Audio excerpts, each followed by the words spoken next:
안녕하십니까. 미디어 리터러시 교사학습 공동체인 온에어 책임연구원 기란초교사 최광현이라고 합니다. 2021 미디어 교육 전국대회를 맞이해 지금부터 저희 공동체에서 그동안 실시해왔던 미디어 리터러시 활동에 대해 소개 및 사례를 발표하고자 하는데요.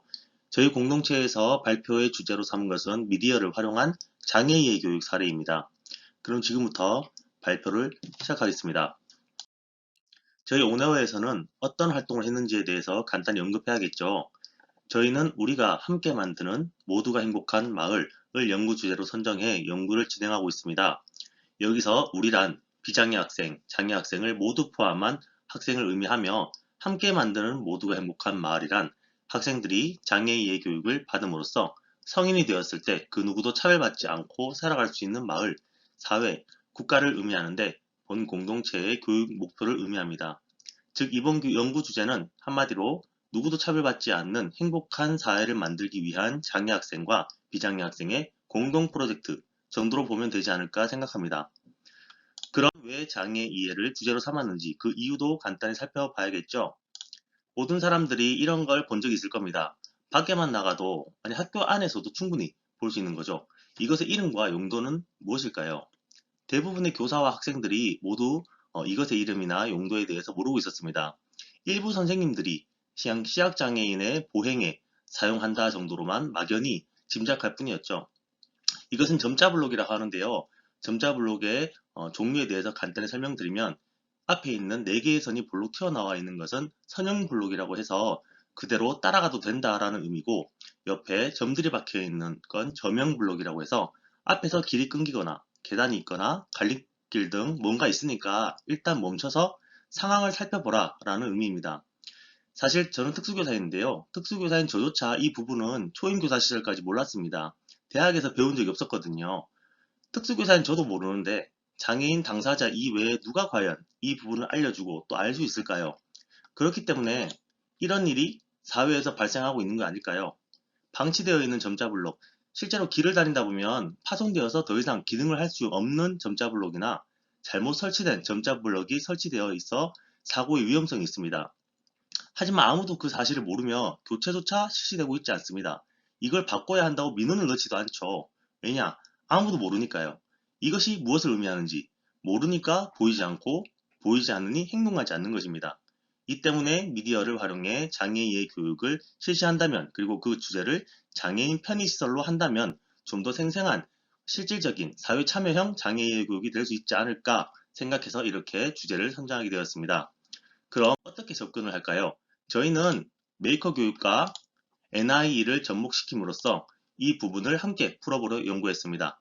사회 문제와 관련된 것이다 보니 학생들이 직접 사회로 나가서 연구하고 살펴보면 가장 좋겠지만 현실적으로는 어려운 부분이 있죠. 따라서 처음부터 학교 밖으로 나가는 것이 아니라 교실 안에서 학생들이 직접 마을을 만들어보고 그 과정 속에서 장애인 편의시설을 마을 속에 설치함으로써 장애인 편의시설에 대해 학습할 수 있게 하는 메이커 교육 요소를 넣었고 실제 사회에서는 이 장애인 편의시설이 어떤 식으로 설치되어 있고 그 결과 어떤 문제점이 어떤 식으로 발생하는지 그래서 장애인들이 어떠한 어려움을 겪고 있는가에 대해 생생한 현실을 보여주기 위해서 신문 활용 교육을 접목함으로써 교육을 진행해 나갔습니다. 순서를 구체적으로 살펴보면 이렇게 도식화할 수 있는데요. 먼저 신문을 활용해 사회적 문제 상황을 제시한 후에 신문에 나타난 장애인 편의시설에 대해 학습하게 됩니다. 장애인 편의시설에 대해 머리로 이해를 하게 되는 거죠. 그 다음 메이커, 도구라든지 도안 등을 이용해서 학생들이 직접 마을을 만들어 보게 되는데요. 이때 장애인 편의시설을 그 마을에 설치하게 됩니다. 메이키메이키라든지 햄스터로봇, 오조봇과 같은 SW 도구나 메이드커 도구도 함께 사용되어서 이 장애인 편의시설이 어떤 식으로 작동하는지 생생하게 살펴볼 수 있도록 했습니다. 이런 마을 제작 및 메이커 활동을 통해서 학생들은 장애인 편의시설을 이용하는 장애인들의 모습을 떠올려 볼 수 있게 되고 그들에 대해 가슴으로 공감하게 되겠죠. 최초 이해에서 공감으로 한 발짝 나아가게 된 겁니다. 마지막으로 우리 동네의 장애인 편의시설에 대해서 뉴스를 제작하거나 신문을 만들어 봄으로써 직접 사회로 나아가고 사회 문제에 참여하게 되는데 이 과정은 학생의 참여와 실천을 요합니다.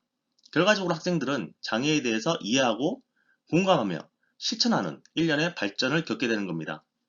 그런 마을 내에서 어떤 식으로 장애인 편의시설이 움직이고 학생들이 어떻게 생생히 볼 수 있는지 메이커 요소에 대해서 자세히 살펴보면 먼저 오조봇을 이용한 점자 블럭입니다. 아까 말씀드렸듯 이 점자 블럭은 선형 블럭과 점형 블럭이 모두 구분되어 있어서 선형 블럭 위에는 오조봇의 진행 코드가, 점형 블럭 위에는 잠시 멈춤 코드가 색깔로 표시되어 있어 오조봇이 이 코드를 읽어 앞으로 진행합니다. 마치 시각장애인이 점자 블록의 감촉을 읽어서 보행하는 것처럼 말이죠.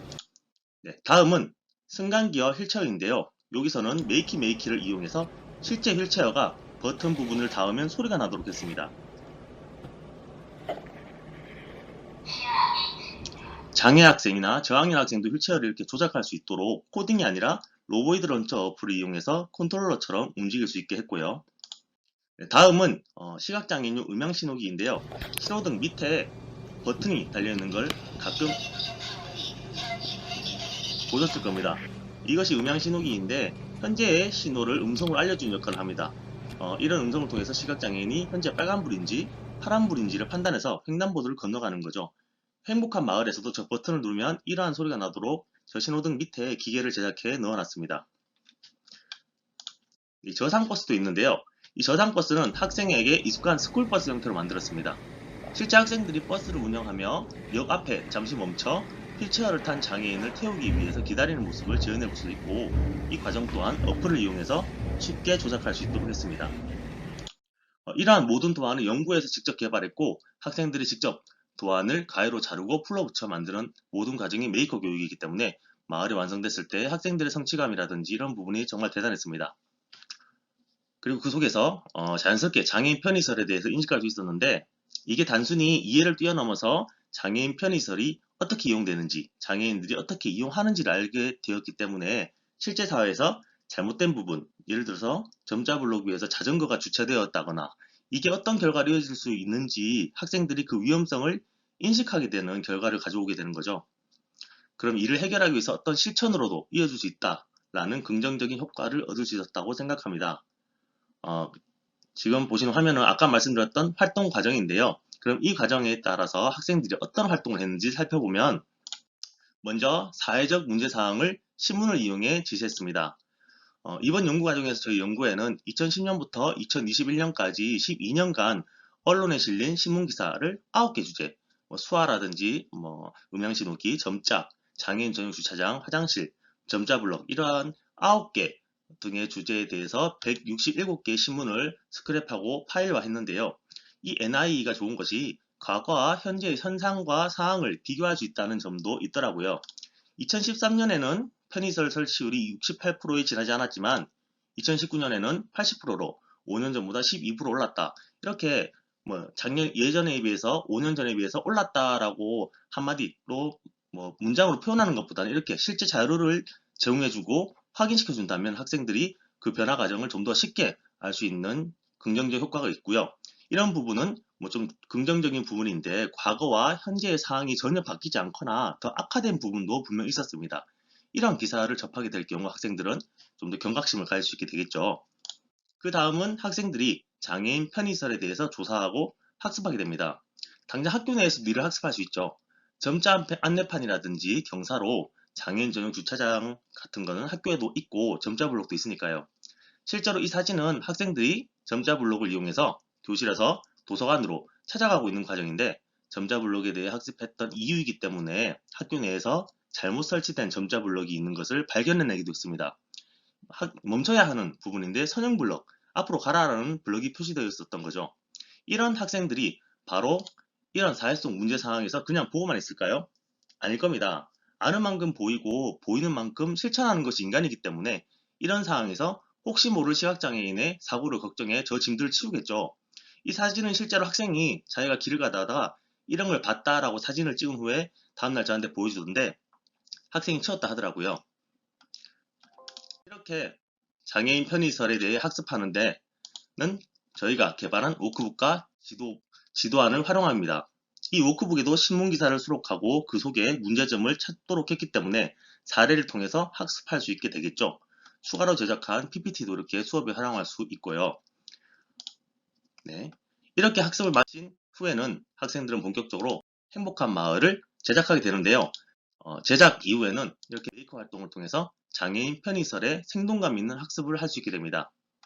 이 외에도 저희 연구회는 부수적인 장애인의 교육 활동을 해오고 있는데요. 저희 연구회는 동화책을 이용해서 장애인의 교육을 작년부터 실시하고 있는데 올해도 작년에 이어서 장애인식 개선을 주제로 한 동화를 출판하기도 했습니다. 휠체어를 탄 학생을 주인공으로 한 책 한 권은 이미 출판이 되었고 수아를 주제로 한 동화책도 조만간 출판될 예정입니다.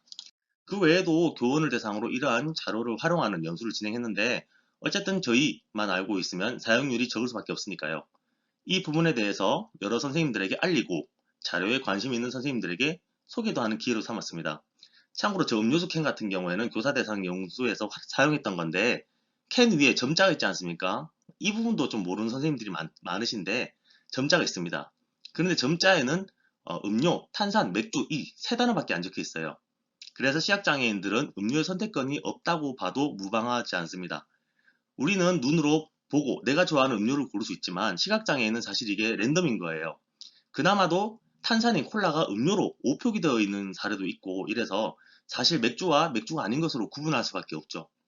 그래서 선생님들도 한번 시각장애인들의 어떤 고충을 알아보시고 길이나 높이, 둘레와 같은 음료의 외형만 보고 골라보십사 했던 교육 중 한 활동인데 참고로 저 같은 경우에도 홍차를 먹지 않는데 제가 홍차를 걸리고 그랬었습니다. 이런 과정을 통해서 교사들도 장애인 편의설에 대해 이해하고 학생들에게 알려줄 가능성이 커지게 된 거죠. 마지막으로 앞으로의 계획인데요. 아직 마지막 단계인 뉴스 제작, 신문 제작은 하지 못했기 때문에 이 부분을 이어서 연구하고 적용해야 할 것 같습니다. 그럼 이상으로 저희 교사학습 공동체의 사례 발표를 마치겠습니다. 감사합니다.